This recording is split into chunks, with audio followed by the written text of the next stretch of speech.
السلام علیکم۔ ایک حکیم سے پوچھا گیا کہ زندگی میں کامیابی کیسے حاصل ہوتی ہے۔ حکیم نے کہا، اس کا جواب لینے کے لیے آپ کو آج رات کا کھانا میرے پاس کھانا ہوگا۔ سب دوست رات کو جمع ہو گئے۔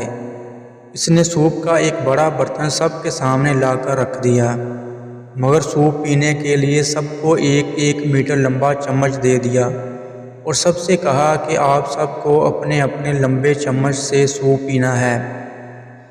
ہر شخص نے کوشش کی مگر ظاہر ہے ایسا ناممکن تھا۔ کوئی بھی شخص چمچ سے سوپ نہیں پی سکا۔ سب بھوکے ہی رہے۔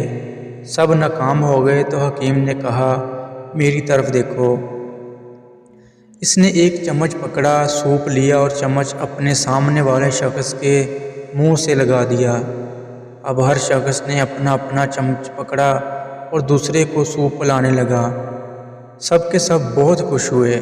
سوپ پینے کے بعد حکیم کھڑا ہوا اور بولا، جو شخص زندگی کے دسترخوان پر اپنا ہی پیٹ بھرنے کا فیصلہ کرتا ہے وہ بھوکا ہی رہے گا، اور جو شخص دوسروں کو کھلانے کی فکر کرے گا وہ خود کبھی بھوکا نہیں رہے گا۔ دینے والا ہمیشہ فائدے میں رہتا ہے لینے والے سے۔